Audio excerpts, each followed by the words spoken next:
Long before he became known as the charismatic sidekick in Smokey and the Bandit, Jerry Reed had already carved out a significant place in American music history as the Guitar Man. Today, this legendary singer-songwriter is celebrated by fans and veterans alike for his outstanding contributions to music and culture. Reed's journey from a tough upbringing in foster care to winning 3 Grammy Awards stands as a true testament to the American dream. Despite his struggles, including years of labor in a cotton mill and service in the Army, Reed's determination propelled him to fame in the world of country music. However, alongside his musical triumphs, he battled addiction throughout his life. In this exploration of Jerry Reed's life, we delve into the remarkable ups and downs of his career and personal story. From his early years marked by hardship to his ascent as a beloved musician and actor, Reed's life was a complex blend of success and struggle. Jerry Reed's early life, roots in struggle and music. Jerry Reed Hubbard, born on March 20, 1937, in Atlanta, Georgia, was always surrounded by music, even in his humble beginnings. Growing up in a working-class family, Reed was the second child of Robert and Cynthia Hubbard. Life was far from easy. His parents worked blue-collar jobs in a cotton mill, and money was often tight. Yet, young Jerry had a spark that set him apart from a dream of one day making it big in the world of music. Despite the love for music that surrounded him, Reed's childhood was far from stable. When he was just 4 months old, his parents' turbulent marriage came to an end, leaving him and his sister caught in the crossfire of a bitter separation. Unable to support 2 households while working long hours at the mill, his parents placed Reed and his sister in foster care. For much of his early childhood, Jerry shuffled between foster homes and orphanages, a difficult reality for any child, let alone one destined for stardom. Even though his parents were alive, Reed rarely lived with them in the first 7 years of his life, a painful experience that undoubtedly shaped his personality and music. Though life at home was tough, Reed found solace in his visits to his maternal grandparents in Rockmart, Georgia. It was in this small town that Reed began to develop his love for music. Rockmart's local music scene, filled with country rhythms and old-time melodies, fueled his passion. As a child, Reed would run around with his guitar, proclaiming that one day he would be a star. His musical education was inconsistent, but his drive never faltered. Musical beginnings. Dreaming big, despite hardship. From a young age, Reed knew that Nashville was the place to be. He wanted to join the ranks of the great musicians he admired, but his path to success would be anything but straightforward. His mother, recognizing his raw talent, worked tirelessly to support his musical ambitions. After years of financial struggle, she remarried in 1944 to Hubert Howard, a co-worker at the mill. This brought Reed and his sister back home, but the family's financial situation remained precarious. Nevertheless, Jerry found ways to entertain his family, often staging mock performances using his mother's hairbrush as a microphone and the woodpile as his stage. As Reed reminisced in a 1979 interview with Pickin', "When I was a kid of 6 or 7, I used to get up on the stove woodpile for a stage, and I'd put on the wildest show. I'd sit beside the radio and listen to the Grand Ole Opry and play rhythm on a hairbrush." These childhood performances not only honed his musical talents, but also deepened his love for performing. He was determined to make his dream of playing in Nashville a reality, even if it meant starting out on small stages, or even performing in bars and roadside venues. Despite his rough start, Reed never considered an alternative career. Music was his calling. His dedication paid off, as he eventually caught the attention of music industry insiders. He knew that his guitar skills were special, and he worked tirelessly to develop them. Little did anyone know that this young boy from a broken home would one day revolutionize country music with his signature sound. The road to Nashville and fame. By the time Reed reached adulthood, he had made his way to Nashville, the heart of country music.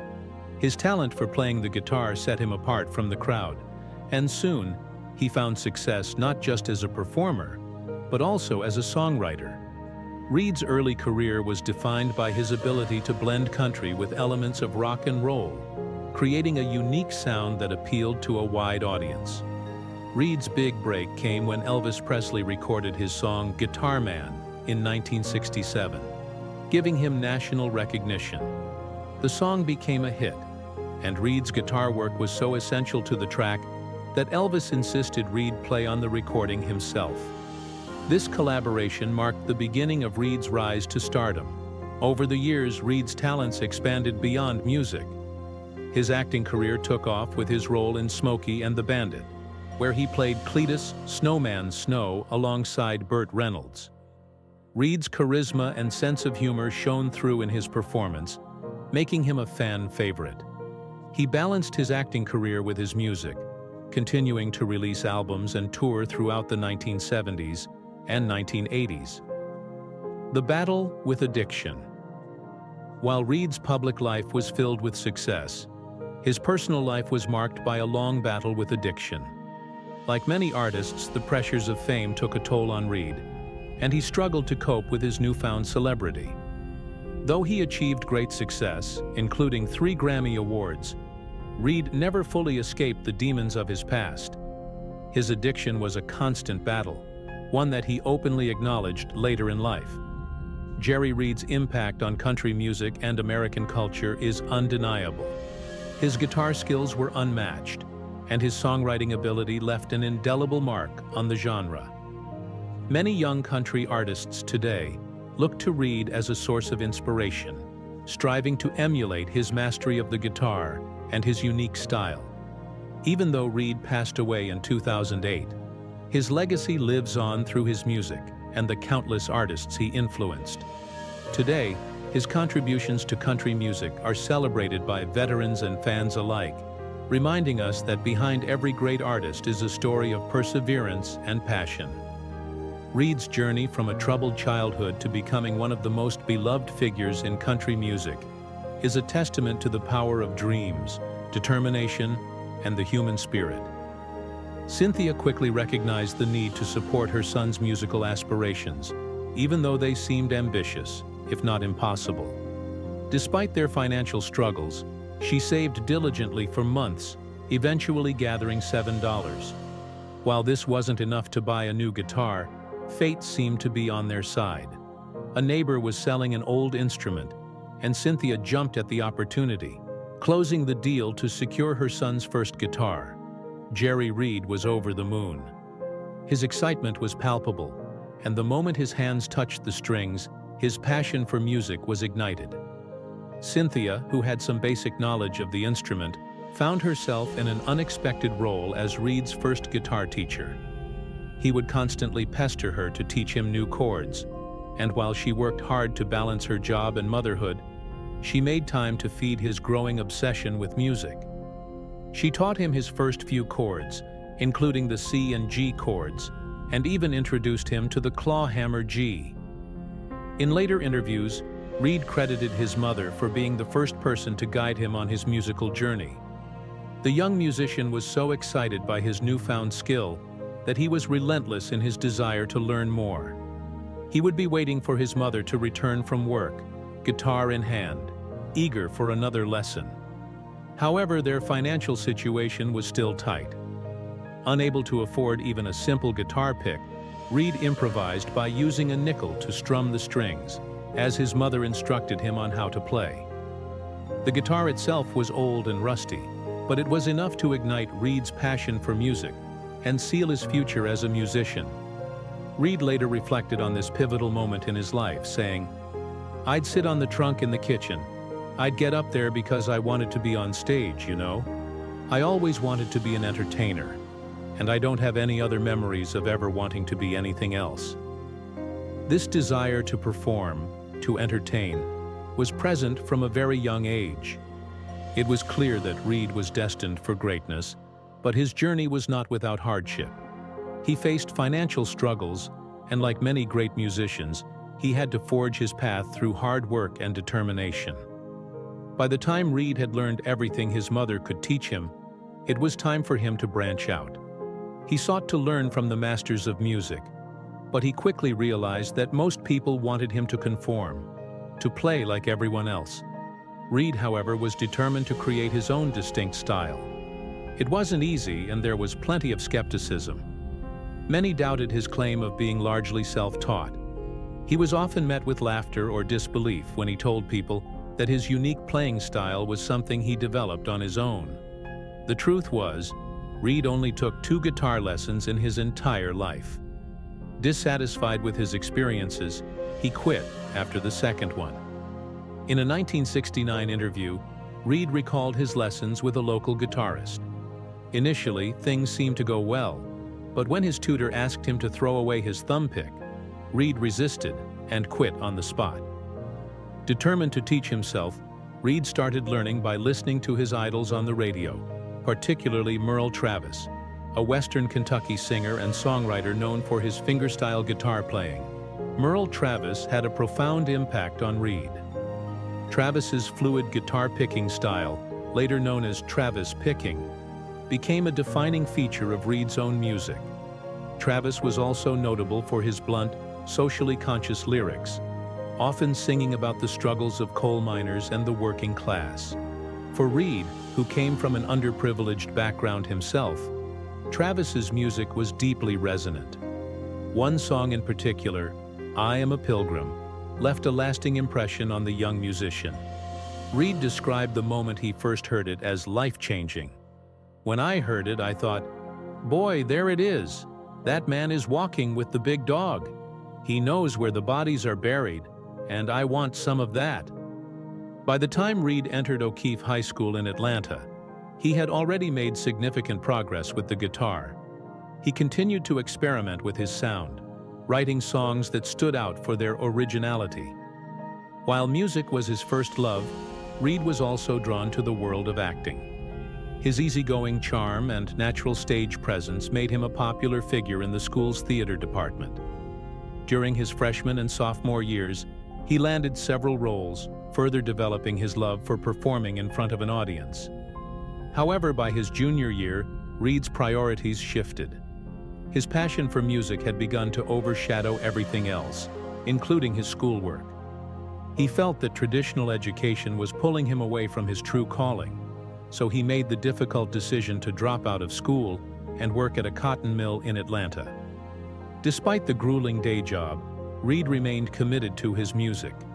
He spent every free moment performing at local honky-tonks and underground bars, honing his skills and building a small but loyal fan base. Reed's early sound was heavily influenced by country legends like Hank Williams and Tommy Collins. His performances in Atlanta earned him recognition, particularly for his guitar skills. Although he was still finding his unique voice as a musician, Reed's talent was undeniable.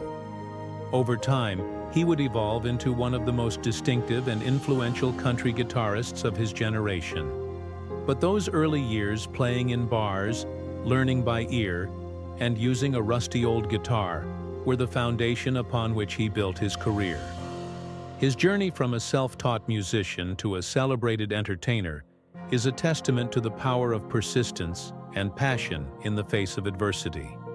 In 1954, a local Atlanta policeman found himself captivated by a young Jerry Reed's extraordinary guitar skills.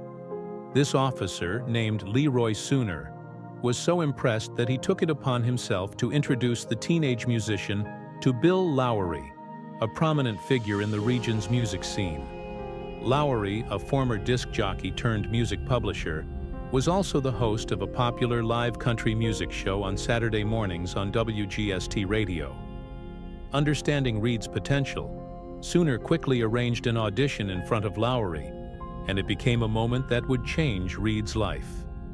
During a 1989 interview with Jim Schmid, Lowery reflected on Reed's unforgettable audition.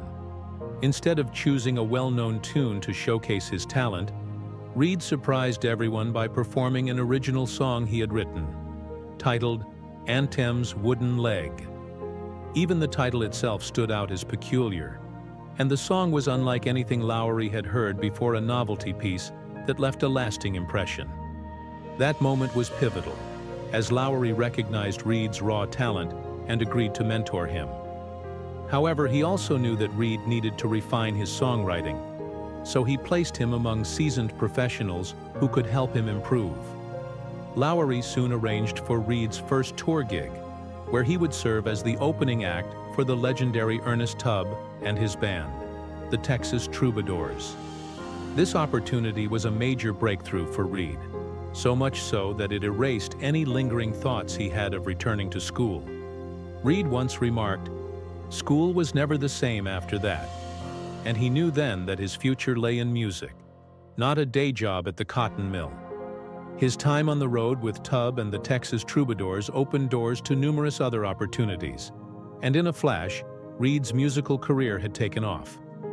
After his successful run with Ernest Tubb, Lowery continued to broker additional gigs for Reed, propelling him further into the industry. Though his solo career was still in its infancy, Reed learned valuable lessons from every musician he encountered. One of the most significant connections Lowery facilitated was introducing Reed to Capitol Records while he was still a high school junior. Deciding to pursue music full-time, Reed was now performing with some of the biggest names in the industry. Alongside his touring schedule, Reed also worked as a part-time disc jockey at WGST Radio, once again thanks to Lowery's intervention. While the young musician could have opted to work at the cotton mill, he was determined to stay connected to his art. By day, he held down various jobs, but by night, he performed with Kenny Lee and the Western Playboys, a band managed by Lowery. Playing regularly with the band allowed Reed to hone his craft and experiment with his guitar techniques in front of live audiences. These performances provided real-time feedback on what resonated with the crowd, further shaping him into the entertainer he was destined to become. His partnership with Lowery deepened, as did the ambitions for Reed's career. By the age of 18, Reed released his first record under Lowery's guidance, titled "If the Good Lord's Willing" and "The Creek Don't Rise." Although Reed was relatively unknown at the time, the song gained traction as artists like Johnny Cash covered it regularly. Cash recorded the song in 1958 and made a genuine effort to promote Reed's hard work, acknowledging the young artist's talent. In a short time, Reed's popularity at Capitol Records grew, and though the music industry was highly competitive, he managed to stand out. Interestingly, Reed's first notable success at Capitol wasn't even in the country genre. In 1956, the teenage musician decided to record a rockabilly track he had composed called "When I Found You." The arrangement of the song was fresh, and Reed's unique vocal stylings caught the attention of those behind the scenes. Impressed by his versatility, Capitol had Reed record both country and rockabilly versions of the song, demonstrating that Reed was far from a one-trick pony. Both versions performed well, though they didn't reach the wider public. However, Reed's peers and industry insiders were beginning to recognize his talent. By 1958, Reed's fortunes took another leap when his Capitol label mate Gene Vincent recorded Reed's song "Crazy Legs." The song became a hit, and although Vincent's name was on the record, insiders knew it was Reed's songwriting that had made the track a success. As Reed's reputation grew, Lowery signed him to his own company, National Recording Corporation, NRC, where Reed juggled two roles, working as a solo artist while also playing as part of NRC's staff band. Alongside musicians like Joe South and Ray Stevens, Reed contributed to the rise of several other artists, all while refining his own sound. However, just as Reed's career seemed poised for even greater heights, life took an unexpected turn in 1959. At the peak of his burgeoning music career, and after getting married, Reed was drafted into the U.S. Army. This sudden detour put his musical aspirations on hold, marking a pivotal moment in his life. But Reed's journey was far from over, and this early chapter of his career laid the groundwork for the success and recognition that would come in the years ahead. The road to success was never easy for Jerry Reed.